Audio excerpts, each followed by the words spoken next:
नमस्ते प्यारे दर्शकों। सबसे पहले तो आप अपने हेडफोन्स पहन लीजिए और आराम से बैठ जाइए। आप चाहें तो अपना फोन भी एक तरफ रख दीजिए, क्योंकि ये एक ऑडियो कहानी है। इसमें कोई वीडियो नहीं होगा। बस अपनी आंखें बंद कीजिए और मेरी आवाज के साथ इस कहानी में डूब जाइए। तो चलिए, अब बिना देर किए बढ़ते हैं हमारी आज की कहानी की तरफ। उत्तर प्रदेश के बलिया जिले के एक छोटे से गांव बिरपुर में एक लड़का जन्मा था, संदीप। उसका घर मिट्टी और पुआल का बना हुआ था, जिसमें बरसात में पानी टपकता, गर्मियों में दीवारें तपती और ठंड में कंबल तक नसीब नहीं होता। लेकिन संदीप के सपनों में कभी दरार नहीं पड़ी। वह दूसरों से अलग था। जब गांव के बच्चे खेतों में कबड्डी खेलते, वह पुरानी किताबों और अखबारों में उलझा रहता। स्कूल के मास्टर राजकिशोर सर संदीप को हमेशा खास मानते थे। एक दिन पूरी क्लास के सामने उन्होंने कहा, अगर इस गांव से कोई लड़का एक दिन नाम करेगा तो वो संदीप ही होगा। उसी शाम उसके घर में चूल्हा नहीं जला। माँ ने कहा, आज कुछ नहीं है बेटा, कल देखेंगे।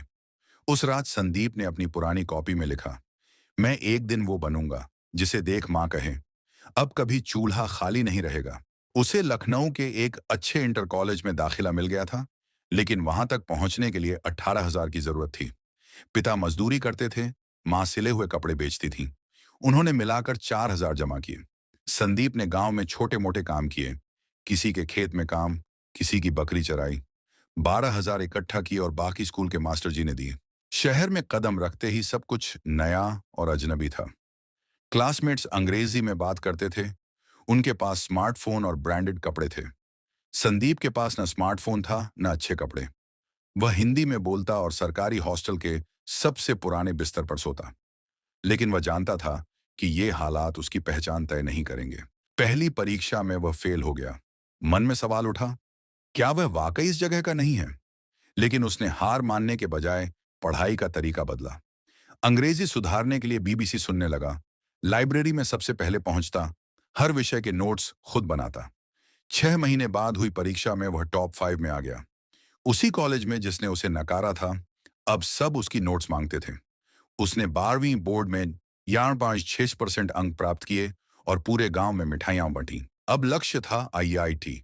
लेकिन कोचिंग कहां से हो, पैसे कहां से आए? तभी उड़ान नाम की एक एनजीओ ने उसे दिल्ली की कोचिंग और रहन सहन का पूरा खर्च उठाने का प्रस्ताव दिया। वह दिल्ली आ गया। दिल्ली में सब कुछ तेज था। यहाँ हर छात्र टॉपर था। कोई अमेरिका से किताबें मंगवाता, कोई रोबोटिक्स में मास्टरी ले रहा था। संदीप फिर से अकेला था, लेकिन अब वह जानता था कि कैसे जीतनी है। उसने दिन रात पढ़ाई शुरू कर दी। मोबाइल बंद, सोशल मीडिया बंद, सिर्फ जेईई एडवांस्ड के लिए एक ही मिशन। एक दिन माँ की चिट्ठी आई, हर रात चूल्हा जलाते वक्त तुझे याद करती हूँ बेटा, तू लॉ बन जा जो सबके जीवन को रोशन करे। अंततः परीक्षा हुई और उसका परिणाम आया, ऑल इंडिया रैंक 109। वह जोर से रोया और माँ को फोन करके बोला, अब मैं सिर्फ बेटा नहीं माँ, मैं अब तुम्हारा सपना बन चुका हूं। आईआईटी दिल्ली में जब वह पहली बार कैंपस में घुसा, तो मानो वह उस धरती पर चल रहा था जहां तक पहुंचना किसी समय असंभव लगता था। हॉस्टल के कमरे में उसका रूममेट था रोहन कपूर, एक अमीर बाप का बेटा, इंटरनेशनल स्कूल से पढ़ा हुआ। संदीप की चप्पलें फटी हुई थीं और रोहन के जूते चमकदार। लेखों में अंग्रेजी हावी थी। छात्र चर्चा में धारा प्रवाह थे। एक बार उसने हिंदी में सवाल पूछा तो प्रोफेसर बोले, ट्राई इन इंग्लिश प्लीज। पूरी क्लास हंस पड़ी, लेकिन संदीप नहीं झिझका। उसने वही सवाल फिर से हिंदी में पूछा और उस सवाल की गहराई ने सबको चुप कर दिया। उसने लाइब्रेरी की चौथी मंजिल को अपना ठिकाना बना लिया। वहां दिन रात किताबों से दोस्ती की। वह जानता था कि भाषा उसकी कमजोरी नहीं, सोच उसकी ताकत है। दूसरे साल स्मार्ट इंडिया हैकाथॉन के लिए प्रोजेक्ट मिला, ग्रामीण भारत की समस्याओं के लिए तकनीकी समाधान। संदीप ने अपने गांव की समस्या को सामने रखा, कम लागत में सोलर इरिगेशन सिस्टम। कुछ छात्रों ने उसका मजाक उड़ाया, ये आईआईटी है, यहां गांवों के लिए कुछ नहीं होता। लेकिन संदीप ने जवाब दिया, ये सिर्फ प्रोजेक्ट नहीं है, मेरा बचपन है। उसने दो नए दोस्तों के साथ मिलकर एक कम बिजली खपत करने वाला सिंचाई सिस्टम बनाया, जो खेत की मिट्टी की नमी को नापकर किसान को एसएमएस भेजता था। प्रेजेंटेशन में जज ने पूछा, अगर हम आरएस 10 लाख दें तो इसे जमीन पर उतार सकते हो? संदीप ने कहा, आरएस 10 लाख नहीं चाहिए, बस मेरे गांव में 5 एकड़ जमीन दे दो, मैं साबित कर दूंगा। उनकी टीम प्रथम स्थान पर आई। गर्मियों की छुट्टियों में वह गांव लौटा और 4 खेतों में यह सिस्टम लगाया। मां की आंखों में वह चमक थी जो शायद पहली बार देखी गई थी। उसकी मेहनत की रिपोर्ट एक लोकल अखबार में छपी और सोशल मीडिया पर उसे सोलर बॉय ऑफ बलिया कहा जाने लगा। अंतिम वर्ष में जब प्लेसमेंट आया तो उसे गूगल, टेस्ला जैसी कंपनियों से ऑफर मिले। गूगल ने RS 35 लाख का पैकेज दिया, लेकिन उसने सब कुछ छोड़कर एक सरकारी परियोजना टेक फॉर विलेजेस को ज्वाइन किया, जहां सैलरी सिर्फ RS 68,000 थी। लोगों ने पागल कहा। उसने मुस्कुराकर जवाब दिया, मैं पैसा कमाने नहीं, बदलाव लाने IIT आया था। अब वह 20 से अधिक गांवों में सिंचाई प्रणाली लगवा चुका है। एक स्टार्टअप जल ज्योति इनोवेशंस शुरू किया है, जहां गांव के बच्चे और युवा प्रशिक्षित हो रहे हैं। हर साल अपने स्कूल जाकर बच्चों को प्रोत्साहित करता है। एक दिन किसी ने पूछा, जब करोड़ों कमा सकते हो, तब भी गांव में क्यों हो? उसने सिर्फ मुस्कुराकर कहा, अब मेरी माँ का चूल्हा हर रात जलता है और मेरे गांव के खेतों में हर सुबह पानी बहता है। मैं अधूरा नहीं हूं। IIT से निकलते ही संदीप के पास दो रास्ते थे। एक, मोटी तनख्वाह वाली मल्टीनेशनल कंपनी का चमकदार दफ्तर, और दूसरा, गांव के खेतों की धूप, धूल और संभावनाएं। उसने दूसरा चुना। दिल्ली से वापस लौटकर वह सीधे अपने गांव पहुंचा। इस बार उसका आना पहले जैसा नहीं था। स्टेशन पर 4-5 नौजवान उसे लेने आए थे। स्कूल के बच्चे फूलों के साथ खड़े थे और मास्टर जी की आंखों में गर्व साफ झलक रहा था। उसकी मां ने उसे देखकर सिर्फ इतना कहा, अब तो तू पूरे गांव का बेटा है। संदीप ने जाल ज्योति इनोवेशंस को रजिस्टर करवाया। एक ऐसा स्टार्टअप जो ग्रामीण भारत के लिए सस्ते और टिकाऊ तकनीकी समाधान बनाए। शुरुआत में दिक्कतें बहुत थीं। फंडिंग नहीं थी, टीम छोटी थी और लोगों का विश्वास तो सबसे मुश्किल चीज थी। हर कोई सोचता, कंपनी चलाने वाला लड़का चप्पल पहनता है, क्या भरोसा करें? लेकिन संदीप हार मानने वालों में नहीं था। वह गांव गांव गया, किसानों से मिला, पंचायतों में बैठा, खेतों में घुटनों तक पानी में खड़ा रहा और सिस्टम को अपने हाथों से लगाया। धीरे धीरे लोगों ने देखा कि जो वह बना रहा है वह सच में काम करता है। बिना बिजली के भी खेतों की सिंचाई हो रही है और मोबाइल पर किसानों को अलर्ट भी मिल रहे हैं। किसानों के बच्चों को उसने पढ़ाई के लिए स्कॉलरशिप देना शुरू किया। वह खुद स्कूल जाकर उन्हें पढ़ाता। छोटे छोटे गांवों में जहां कभी बिजली नहीं पहुंचती थी, वहां अब सौर ऊर्जा से स्कूलों के पंखे और लाइटें चलने लगी थीं। लोग उसे अब इंजीनियर बाबू कहने लगे थे। 3 महीने बाद एक दिन एक दिल्ली की रिपोर्टर गांव आई।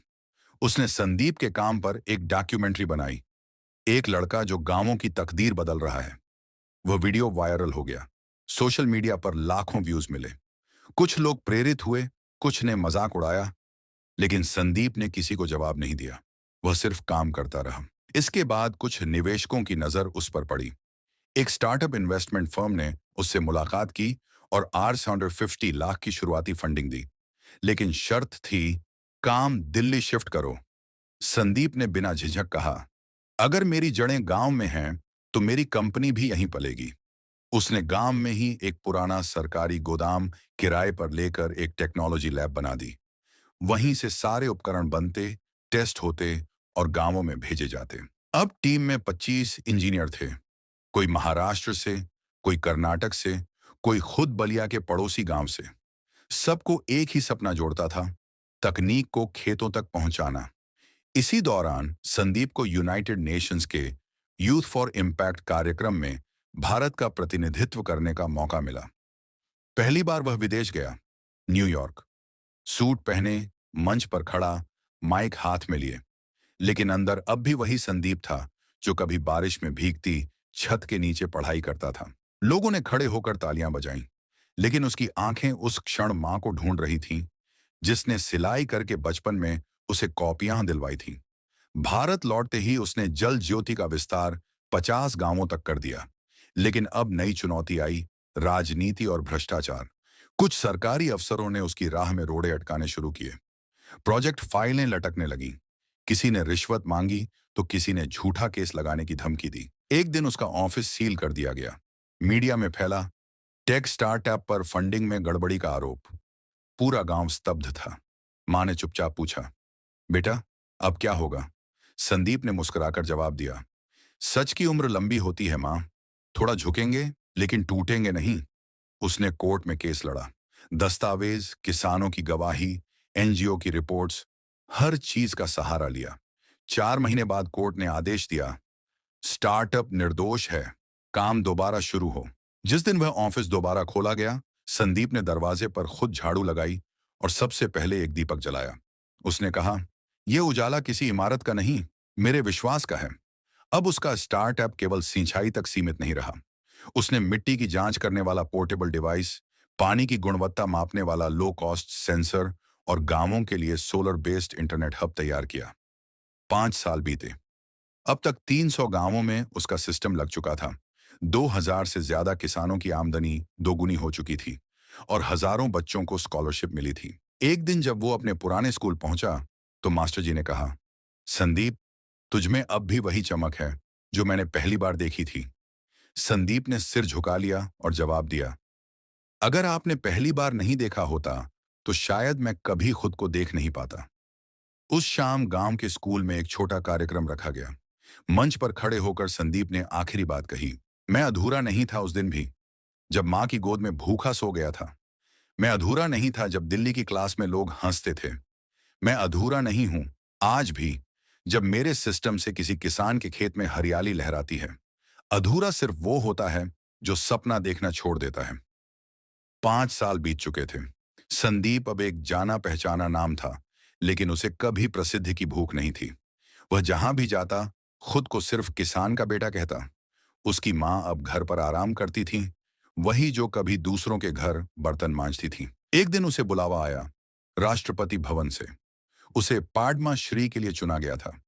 सम्मान लेने जब वह दिल्ली पहुंचा, तो लोग कैमरों से घिरे थे, लेकिन उसकी नजर सिर्फ उस छोटी सी कुर्सी पर थी, जहां कभी वह चुपचाप बैठकर लाइब्रेरी में नोट्स बनाया करता था। पुरस्कार लेते वक्त जब मंच पर गया, तो उसने आंखें बंद की और अचानक सामने अपने पुराने दिन तैर गए। फटी चप्पलें, मां की चिट्ठी, गांव का सूखा खेत, वह पहली बार दिल्ली आना, सब कुछ। उसने सिर्फ इतना कहा, ये पुरस्कार सिर्फ मेरे लिए नहीं है, ये हर उस बच्चे के लिए है जिसे कभी किसी ने कहा था कि तू कुछ नहीं कर सकता। सम्मान के बाद भी उसकी जिंदगी नहीं बदली। वह अब भी गांव-गांव जाकर टेक्नोलॉजी फैलाता, छात्रों को मुफ्त ट्रेनिंग देता, लड़कियों के लिए डिजिटल साक्षरता अभियान चलाता और हाँ, अब हर साल अपने स्कूल की दीवारों पर नए रंग छड़वाता, ताकि आने वाले बच्चों को लगे कि सपने भी रंगीन होते हैं। एक शाम गांव के स्कूल में बच्चों के लिए एक कार्यक्रम रखा गया।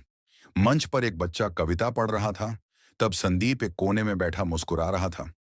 कार्यक्रम के अंत में उससे कहा गया कि मंच पर कुछ बोलें। वह माइक के पास गया, थोड़ी देर तक चुप रहा, फिर कहना शुरू किया, मैं अधूरा नहीं था उस दिन भी, जब मां की गोद में भूखा सो गया था। मैं अधूरा नहीं था जब दिल्ली की क्लास में लोग हंसते थे। मैं अधूरा नहीं हूं आज भी, जब मेरे सिस्टम से किसी किसान के खेत में हरियाली लहराती है। अधूरा सिर्फ वो होता है जो सपना देखना छोड़ देता है।